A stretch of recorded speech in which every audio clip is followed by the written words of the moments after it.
And welcome back to Hannity. So after serving nearly 8 years in Washington representing the constituents of the 6th District of Minnesota, Congresswoman Michele Bachmann, she announced last week that she will not seek re-election in 2014. Joining me now for her first interview since making her announcement, Congresswoman Michele Bachmann. Welcome back to the program. How are you? Oh, it's so good to be with you. Thank you, Sean. All right. I've got to be honest. It took me by surprise and a lot of other people by surprise. What was the reasoning going into that?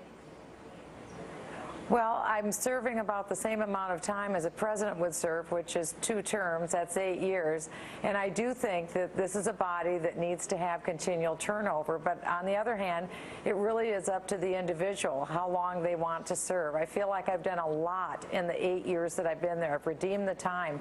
I was a very strong voice taking on my own party. I pushed back on the bailout. I was the champion of repealing Obamacare and also dealing with this issue of the IRS. I've been involved in that as a former IRS attorney on issue after issue dealing with the rise of Islamic jihad. I've been there, but I think that there's just a time when you've served and then it's time to move on. I'm not retiring. I'm not going silent. I'm not quitting my public involvement. In fact, I may run for another public office. That could happen. But for right now, I think I'm going to find a different perch in order to be able to weigh in on these matters. Sometimes you can be more effective on the outside than on the inside. I've done everything I possibly could on the inside, but I still intend to be in the fight. But you don't have any definitive plan? No definitive plan right now, but I'm wide open and looking, and I have another 1.5 years to do a lot of work in Congress. I work 100-hour weeks, Sean. I won't stop that. I'll do that for the next 1.5 years, and then after that, I will continue to be a very strong voice. People won't see me go away. It's just where will I be weighing in from, and that's what I'm looking at right now. I know that Nancy Pelosi targeted you. You, I think, are #1 target in the last election, and it was a little closer probably than you would have liked. Why do you think that you became such a lightning rod?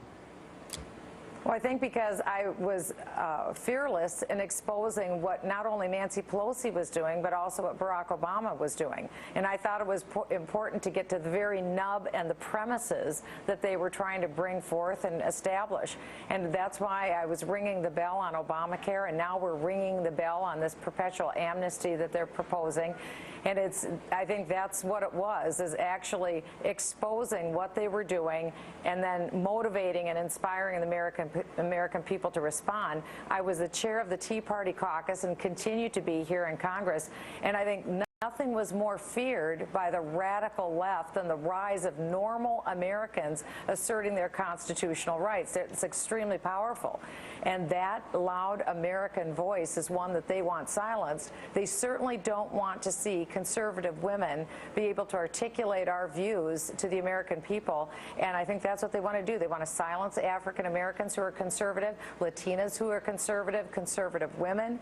They certainly want to silence our voice. And so I think that's a big part of it. What do you make as now you head into your final 1.5 years in Washington and all of these scandals with the new news today that are just engulfing all of D.C.? What are your thoughts about all that?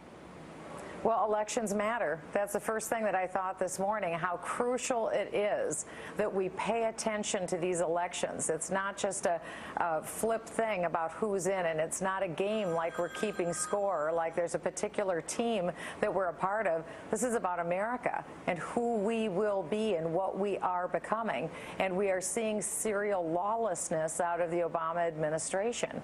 And that's why I think, again, as a former IRS attorney and also chair of the Tea Party caucus, to watch the IRS abused in the way that it is, the political machinery of government directed as an attack machine against Americans based upon their political beliefs, that's anathema to who we are, because it's a clear violation not only of our God-given and constitutional rights, but it's also just a basic foundational denial of human liberty. This isn't who we are. It's not our signature.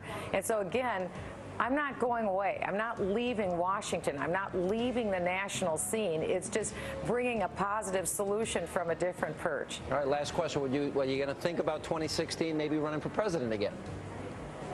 Well, I'm not taking anything off of the table, but that's not my #1 item that I'm looking at right now either. Right. I'm in the game for the long haul.